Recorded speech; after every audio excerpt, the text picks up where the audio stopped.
Fir'aun ini di zaman Musa alaihissalam. 10 tahun Nabi Musa alaihissalam dakwahin. Wahai Fir'aun, wahai Fir'aun, wahai Fir'aun. Kau manusia biasa, kenapa kau ngaku Tuhan? Beriman kepada Allah, tetap dengan kerajaanmu. Nabi-nabi ini kalau datang, dia berdakwah, dia bukan mau ambil kerajaannya orang, enggak. Beriman kepada Allah, jalankan hukum Allah, kau tetap dengan rajamu. Pemimpin perusahaan masuk Islam, tetap dengan perusahaannya.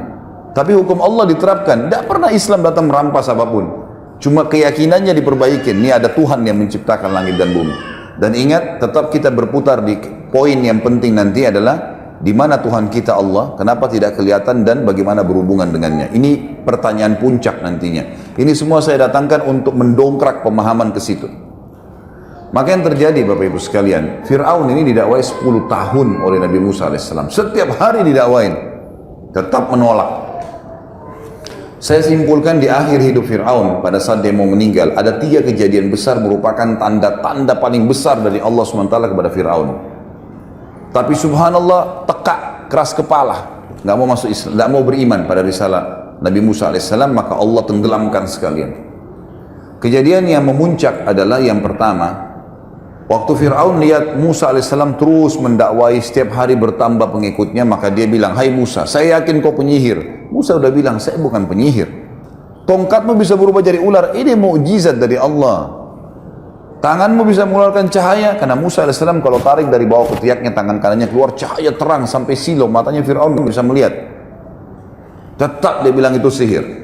Sebagai bukti sihir, saya akan tantang kamu dengan penyihir-penyihir saya. Baik, kalau Musa mengatakan kalau itu yang kau ambil putusan, silahkan, gitu kan? Iklankanlah di seluruh wilayah Afrika, seluruh Eropa, wilayah kekuasaannya, panggil semua penyihir yang merasa punya ilmunya paling hebat datang. Fir'aun undang. Fir'aun sudah dianggap Tuhan, datang semua dan boleh minta imbalan apa saja. Terkumpul dalam beberapa riwayat, ada yang mengatakan 1000 penyihir, ada yang mengatakan 10.000 penyihir. Kita ambil jumlah terbesar lah, 10.000 penyihir datang. Semua mengaku hebat. Begitu mereka ketemu sama Fir'aun, sebelumnya Fir'aun sempat tanya Musa, wahai Musa, kapan nih pertandingan kita, kapan nih antara kamu dengan penyihir-penyihir saya? Musa alaihissalam tahu ada satu hari dulu, di zaman itu namanya hari zina, Yaumuz Zina, dalam Al-Quran dikatakan. Hari zina ini Bapak Ibu sekalian adalah hari di mana Fir'aun keluarkan singgasananya di depan halaman istananya, lalu orang-orang pada datang menyembah dia, semua yang nyembah dikasih apa yang dia minta. Seperti itulah. Sama dengan Namrud, mirip. Tapi ini ada hari memang ditetapkan setiap bulan, hari itu dikenal dengan hari zina, gitu kan? Bukan perzinahan ya, tapi zina ini bahasa Arab dalam makna lain artinya perhiasan. Karena Fir'aun mengeluarkan singgasananya penuh dengan perhiasan-perhiasan emas, kemewahan yang luar biasa, supaya memukau dan orang makin yakin dia Tuhan. Kata Musa, hari zina saya akan tantang kamu hai Fir'aun, pada saat kau lagi dianggap Tuhan itu, gitu. Baik, Fir'aun dengan sombongnya mengatakan baik, kumpul semua orang. Dan pada saat itu memang lagi berkumpul banyak orang. Beberapa athar menyebutkan sampai puluhan ribu orang berkumpul. Kumpul semua orang. Lalu datanglah penyihir-penyihir ini lalu berkata kepada Fir'aun, wahai Fir'aun, apa balasan kami nih kalau kami menang? Kata Fir'aun, apa saja yang kalian minta? Dan kalian akan menjadi orang-orang pendekat saya, dia menjadi penasihat-penasihat saya. Mau apa saja bisa dapat. Lalu kata mereka, mana lawan kami? Kata Fir'aun, itu sana 2 orang, Musa dan Harun. Mereka bilang, cuma 2 orang itu yang kita lawan. Penyihir-penyihir dengan sombongnya menantang, cuma 2 orang, lalu untuk apa semua penyihir ini? Kata Fir'aun, bunuh dulu dia, hilangkan orang ini, baru kau bisa dapat. Tidak usah anggap remeh. Baik, semua penyihir-penyihir ini sepakat kumpul. Kita nggak usah lama-lama nih, mumpung lagi ditawarkan jabatan yang tinggi, keluarin ilmu pamungkas kita saja. Ilmu tertinggi dalam ilmu sihir adalah ilmu mengubah benda yang tadinya tidak bergerak jadi bergerak, atau berubah dari wujud yang dari wujud aslinya berubah ke wujud yang lain, gitu kan?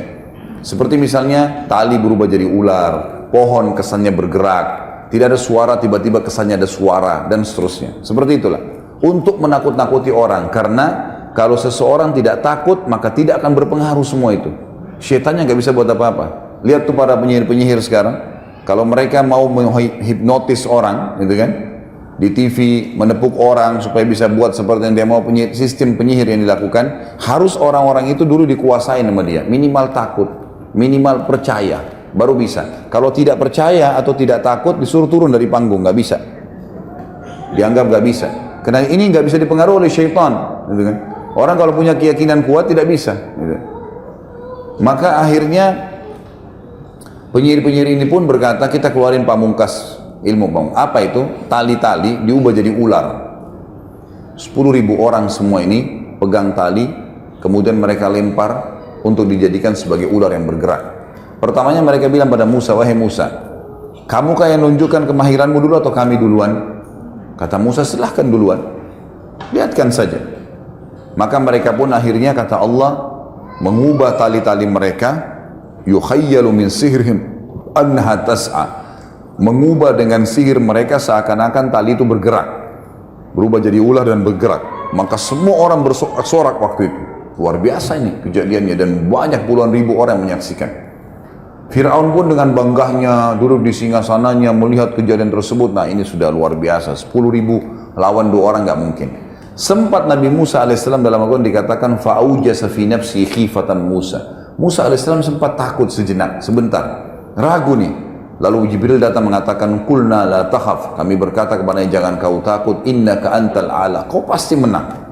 Wa alqi ma fi yaminika talqafu ma sana'u innama sana'u kaidu sahir wa la yuflihu sahiru haitsu ata. Yang mereka lempar yang di tangan kananmu tongkat tuh di lapangan yang sedang ada pertandingan, gitu kan? Maka pasti akan membatalkan semua sihir-sihir mereka. Karena yang mereka lakukan adalah perilaku sihir, dan sihir tidak akan pernah bisa menang dari arah manapun dengan ayat Allah. Tidak mungkin bisa menang, gitu kan? Musa alaihissalam masuk, lempar tongkatnya. Ada alasan di sini. Kenapa Al-Quran menceritakan kepada kita, tiba-tiba waktu tongkat Musa AS dilempar dan jadi ular, seluruh penyihir tersebut sujud dan berkata, kami beriman kepada Tuhannya Musa dan Harun. Apa rahasianya itu? Karena ternyata penyihir-penyihir ini tahu, tali yang mereka lempar jadi ular tidak bisa menyerang. Jadi kalau kita pun mengatakan Bismillah atau A'udzubillah, bisa kembali kepada wujud aslinya. Batal tuh, setan yang menghiasinya hilang. Maka mereka tahu betul itu sihir. Musa alaihissalam lempar tongkatnya, berubah jadi ular besar. Mereka ular kecil, ini ular besar. Dan ularnya Musa alaihissalam jalan, lalu makan. Dimakanin satu-satu tuh ular mereka. Semua sampai ular terakhir, yang 10.000. Maka karena kejadian tersebut, kata Allah, فَأُلْكِيَ السَّحَرَةُ سُجَّدًا. Semua penyihir sujud tiba-tiba. Qalu amanna bi Rabbi Musa wa Harun. Kami beriman kepada Tuhannya Musa dan Harun, gitu kan. Ini kejadian di depan matanya Fir'aun, di depan seluruh pengikutnya pada saat itu. Berarti dikalahkan nih. Dan Musa alaihissalam sekali lagi tidak minta Fir'aun untuk tinggalkan kerajaannya, tidak. Cuma beriman sama Allah, tetap kamu raja. Gak diganggu sebenarnya. Tapi tetap kejadian ini tidak membuat Fir'aun beriman. Gak beriman. Lalu apa yang terjadi? Kita lihat kejadian besar yang kedua. Allah datangkan lagi, ini saya bilang Bapak Ibu sekalian, kalau orang tidak gunakan akal fikirannya, hati nuraninya, sudah ada peringatan tidak dipegang, sudah ada peringatan, ya, sudah ada sampai kepada kita informasi untuk ibadah, tidak mau ibadah, maka nanti Allah datangkan peringatan lebih besar daripada itu.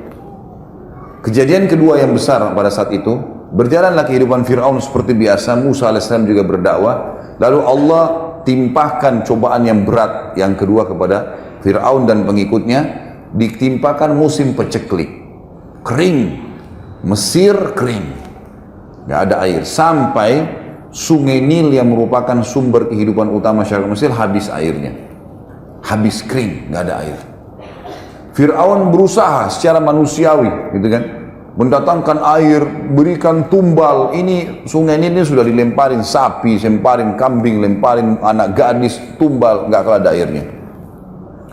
Lalu dia lakukan upaya yang terakhir, sudah bertahun, ini berjalan setahun atau 2 tahun, kata ulama berbeda pendapat, setahun atau 2 tahun terjadi musim peceklik yang panjang, tidak ada lagi air. Lalu Fir'aun melakukan upaya terakhirnya adalah membiayai prajurit-prajuritnya untuk pergi keluar Mesir. Di wilayah Afrika yang lain ada air, datangkan air. Tapi karena kemarau panjang, habis air, dengan hikmah Allah, prajurit-prajurit yang jumlahnya ratusan ribuan orang pergi ambil air itu, mereka kehausan tengah jalan, mereka minum air itu. Sehingga tidak ada air. Terakhir sekali, Pengawalnya Fir'aun mengatakan, nih ya Fir'aun, air tinggal ini, segelas ini. Nggak ada lagi. Ini habis Anda minum, nggak ada lagi air, sudah habis. Sudah tidak ada lagi, upaya semua sudah dilakukan. Tidak ada yang ditinggalkan, semua. Uang sudah dikeluarkan, tenaga sudah dikirimkan, tumbal-tumbal, kembang 7 warna sudah dilempar, segala macam. Nggak ada manfaatnya. Fir'aun bilang, ini lucunya Tuhan bermusyawarah nih. Apa saran kalian? Mereka semua diam, tidak ada lagi. Apa yang mau dilakukan? Semua sudah dilakukan upaya maksimal. Dan begini caranya Allah mengingatkan sebenarnya. Gitu kan? Terakhir ada satu orang penasihatnya bilang, begini Fir'aun, ada satu yang belum Anda lakukan. Tinggal satu ini. Nggak ada lagi sudah. Fir'aun dengan semangat, apa itu? Anda belum minta kepada Tuhannya Musa. Tinggal itu tuh yang belum. Yang lain semua sudah kita usahakan. Maka dengan semangat dia mengatakan, baiklah, panggil Musa. Dengan hikmah Allah, Musa alaihissalam dengan orang-orang beriman ini tinggal di satu lokasi, gitu kan? Di wilayah Mesir juga, di pinggiran Mesir, ada sumur, airnya banyak. Jadi orang beriman subur saja, nggak ada masalah. Dan Fir'aun tidak tahu kalau ada sumur di situ. Musa alaihissalam hidup makmur, nggak ada masalah. Datang Musa alaihissalam ke istana. Fir'aun tidak mau tunjukin ya kelemahannya. Lalu dia bilang, wahai Musa, kau mengaku punya Tuhan yang bisa mampu mengerjakan apa saja. Bukan begitu? Kata Musa, iya benar. Baik, sekarang kau tahu Mesir lagi ditimpa paceklik, panas. Sungai Nil pun habis airnya. Ini masyarakat kehabisan air. Kalau Tuhanmu bisa turunkan hujan dari langit, maka saya akan beriman. Musa alaihissalam senyum berkata, wahai Fir'aun, betul yang kau ucapkan ini?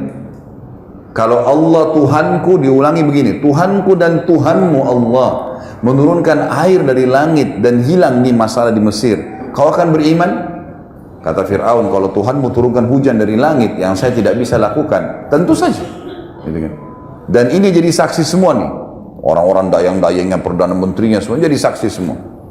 Di depan mata Fir'aun, Musa alaihissalam angkat tangan mengatakan, ya Allah, zat yang telah menahan turunnya hujan untuk masyarakat Mesir. Jadi bahasanya jelas, ini yang menahan hujan kamu ya Allah, gitu kan? Ya Allah, zat yang telah menahan hujan untuk masyarakat Mesir, turunkanlah hujan ini sebagai tanda kebesaranmu. Belum Musa alaihissalam turunkan tangannya, hujan lebat sebulan. Sebulan non-stop, sampai sungai Nil penuh. Semua masyarakat hidup tenang lagi kembali. Pertanyaannya, berimankah Fir'aun? Fir'aun mengucapkan kalimat kufur, Bapak Ibu sekalian. Hati-hati dengan kalimat begini. Begitu sudah subur semua, kata Fir'aun apa? Sudah sekarang saatnya hujan turun. Hanya itu. Ini seperti Bapak Ibu sakit, bertahun-tahun berobat, gitu kan? Nggak sembuh-sembuh. Satu kali sholat tahajud, mulai berdoa sama Allah, terus tiba-tiba ketemu dokter, ketemu resep sembuh. Wah, dokter saya hebat. Subhanallah. Allah yang sembuhin gitu. Kok bisa dokternya? Dokter kan semua resepnya semoga lekas sembuh, tidak ada pasti sembuh. Enak benar kita kalau ke dokter dia bilang pasti sembuh, itu luar biasa. Ini tidak ada dokter begitu, sehebat apapun dia, gitu kan? Jadi harusnya hati-hati dengan kalimat kufur begini. Baik, berjalan kehidupan lagi.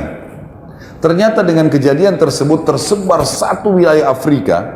Kalau Fir'aun yang kita akuin sebagai Tuhan juga minta tolong sama Tuhannya Musa. Berarti Tuhannya Musa lebih hebat tuh.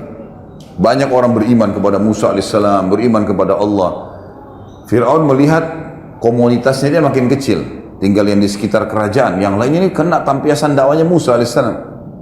Tidak juga mau beriman, padahal Musa tidak minta kerajaannya. Musa bukan datang mau merebut kerajaannya nih. Didakwahin baik-baik, cuma beriman kamu tetap dengan kerajaanmu, silahkan dengan kekayaanmu, dengan pakaian mewahmu, silahkan. Tapi hukum Allah berlaku. Nggak mau. Akhirnya dia kerahkan, ada pasukan khususnya Fir'aun. Kalau kita mungkin Kopassus khusus. Fir'aun tidak pakai kecuali dalam keadaan darurat. Dikeluarkan pasukan tersebut, ditambah dengan seluruh pasukan perangnya. Kata Fir'aun, sekarang saya akan bunuh Musa. Jadi bukan beriman, malah mau bunuh Musa. Musa alaihissalam begitu dengar Fir'aun keluar dengan pasukannya manusiawi, dia pergi. Musa alaihissalam pergi, lari terus dikejar oleh ini ribuan pasukan, gitu kan? Puluhan ribu orang pasukan perang dengan pedangnya, dengan perisainya, siap perang. Mengejar Musa alaihissalam dengan Bani Israel. Dikatakan dalam riwayat ada 12 suku Bani Israel. Jumlahnya ratusan orang saja, nggak banyak gitu. Yang ikut sama Musa, banyak orang beriman, tapi yang ikut lari itu tidak banyak, gitu kan? Maka larilah Musa alaihissalam sampai tiba di tepi Laut Merah. Di depan Laut Merah, di belakang pasukan Fir'aun yang beringas sudah siap membantai mereka. Bayangkan kalau kita di posisi Musa alaihissalam dengan pengikutnya, sudah takut mengikutnya, ini nggak ada senjata, mereka rata-rata pengembala kambing, pegang kayu, bawa panci masaknya, nggak ada sesuatu yang dijadikan senjata. Maka dalam Al-Quran diceritakan pengikut Musa sempat mengatakan, ya Musa, inna mudrakun, kita sudah terjangkau nih, kita akan dibantai nih. Dari sisi yang lain, Fir'aun pun berkata, waktu pasukannya sudah mengepung ya, jadi puluhan ribu orang mengepung, seperti ibaratnya di tengah-tengah ujung meja ini Musa alaihissalam dengan kelompoknya ini sudah ngerumun semua nih. Di belakang Musa alaihissalam Laut Merah. Kata Fir'aun, mana Musa? Tuh sana di depan, kata prajurit-prajuritnya. Allah menceritakan dari lisan Fir'aun, dia mengatakan, innahum lasyirzimatun qalilun. Oh cuman itu, gitu loh bahasanya. Sekecil itu jumlahnya, bantai aja. Dihabisin aja Musa alaihissalam. Karena dia sudah yakin dia menang, gitu kan? Dia sudah yakin ini nggak mungkin pasukan sebesar ini kalah, gitu kan? Nggak mungkin. Apalagi lawan pengembala-pengembala kambing dengan baju biasa, pakai tongkat, ini pakai pedang, pakai perisai, pasukan lengkap untuk berperang. Maka kata Musa alaihissalam kepada pengikutnya, kalla inna ma'iya rabbi sayahdin. Nggak mungkin, Tuhan saya akan berikan petunjuk. Maka Jibril datang satu instruksi, tidak lebih dari itu. Musa, cambukkan tongkatmu di mulut atau di bibir dari Laut Merah. Itu saja. Tidak ada yang lain. Nggak ada informasi nanti laut akan terbelah. Nggak ada. Musa alaihissalam orang beriman. Ini contohnya Bapak Ibu sekalian. Jadi orang beriman itu patuh. Jangan. Udah tinggalin. Kerjakan. Selesai. Halal, nikmatin, haram tinggalkan. Nggak usah cerewet. Jangan rewel. Kenapa begini, kenapa begitu, kenapa begini. Banyak orang rewel soalnya. Kenapa duhur sama asar 4 rakaat ya? Sama-sama siang, kenapa enggak jam 2 aja 4 rakaat? Loh Tuhan maunya begitu. Kok kamu yang ngatur, ini aneh. Ciptaan mengatur nggak mungkin. Makhluk mengatur pencipta nggak mungkin. Maka terjadi seperti itu. Musa alaihissalam dan para nabi-nabi memberikan pelajaran kepada kita. Ibrahim tadi disuruh berdiri saja, nggak buat apa-apa. Lakukan. Disuruh sembeli anaknya, sembeli. Pas mau sembeli nggak jadi, Allah selamatkan, gitu kan? Seperti itulah. Maka Musa alaihissalam disuruh cambukan. Musa belum tahu nih. Jibril datang bisikin, cambukan tongkatmu. Itu saja perintah Allah. Baik, cambuk di depan matanya Fir'aun. Lihat, ini sudah depan mata ini, sudah kelihatan, tinggal diserang saja Musa alaihissalam. Jadi kelihatan tuh angkat tongkatnya Musa, lalu Musa memukulkan di pinggir Laut Merah. Kejadian besar yang ketiga yang paling besar dalam kehidupan Fir'aun sebelum Allah tenggelamkan, berdiri air laut tersebut, Laut Merah seperti dinding yang besar, gitu kan? Berdiri air laut di depan mata kita, ini bagaimana? Luar biasa nih, berdiri air laut dan terbagi menjadi 12 bagian. Jadi setiap suku Bani Israel lewat di satu gang, gitu kan, supaya bisa selamat. Fir'aun waktu lihat itu, bukannya malah kagum atau misalnya berhenti, gitu kan? Ya sudahlah, kalau gini ini luar biasa Musa. Sudah penyihirnya sudah kalah, hujan sudah turun pun di Mesir. Ini lagi air laut di depan matanya kelihatan. Ternyata tidak. Instruksinya Fir'aun memang dasarnya dia suka jahat, yaitu juhud itu suka membangkang. Maka dia mengatakan, kejar cepat sebelum Musa selamat ke pinggir. Masih dikejar sama dia. Dia masuk ke di antara air itu, lorong-lorong air itu. Sudah luar biasa dikuasai sama syaitan, gitu kan. Akhirnya Allah selamatkan Musa dengan pengikutnya, lalu tenggelamkanlah Fir'aun dengan pasukannya. Semuanya tenggelam. Lalu Allah ceritakan kepada kita dalam Al-Quran tentang apa yang Fir'aun ucapkan. Waktu sudah mulai tenggelam, baru dia bilang, amantu billadzi amana bihi banu Israel.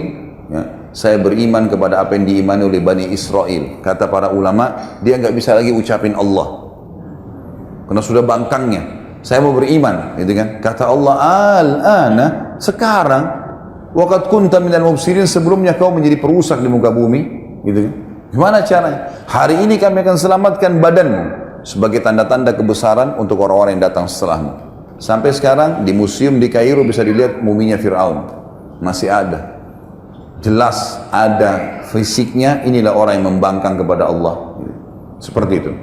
Maka habislah kehidupan Fir'aun yang penuh dengan kerajaan, kekayaan, kelebihan fisik, pasukan yang kuat, hanya karena kufur kepada Allah.